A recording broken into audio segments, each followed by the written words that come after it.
उम्र के आखिरी हिस्से में लोग इसी तरह सोचते हैं शायद, जिस तरह से अम्मा सोच रही।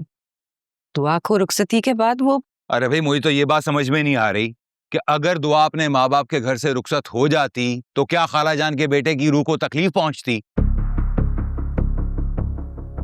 तौकीर, तो और क्या, आप दुआ की माँ हैं तो अब मैं उसका बाप हूं। अरे भाई सोतेला ही सही लेकिन बाप तो हूं, मेरा भी कोई हक है या नहीं?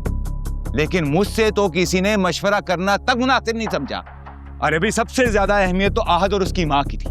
वो आई, उन्होंने आके अपनी मर्जी से शादी की तारीख तय की, ना उन्होंने हमसे पूछा और ना ही खाला जान ने। अरे भाई मैं पूछता हूँ कि आखिर हम हैं कौन? हमारा अपनी बेटी पर कोई हक है या नहीं? नहीं नहीं, आप गलत समझ रहे। समीना बहन ने शादी की तारीख तो पहले से ही तय कर रखी थी ना, यही तय की थी उन्होंने। वो रात में तो बस समझे रस्मन था, मतलब सबके सामने कह दिया बस।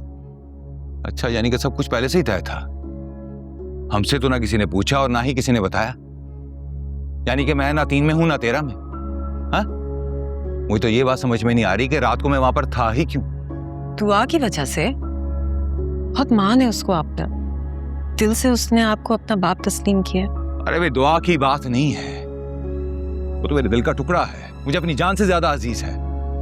उससे कोई गिला शिकवा नहीं है मुझे सारे गिले शिकवे शिकायतें खाला जान से हैं, जिन्होंने मुझसे मेरी खुशी, मेरा हक छीन दिया, सब चीजों से अलग कर दिया। अब बेहतर ये है कि मैं शादी में भी शरीक ना हूं। अरे क्या हो गया आपको? बात तो सुने तौकीर।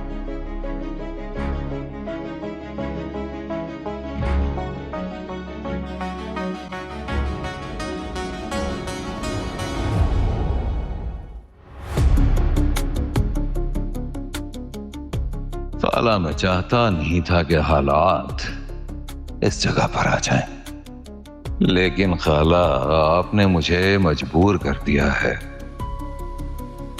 अब मुझे ये कदम उठाना ही पड़ेगा, क्योंकि ये शादी तो मैं नहीं होने दूंगा, किसी सूरत नहीं।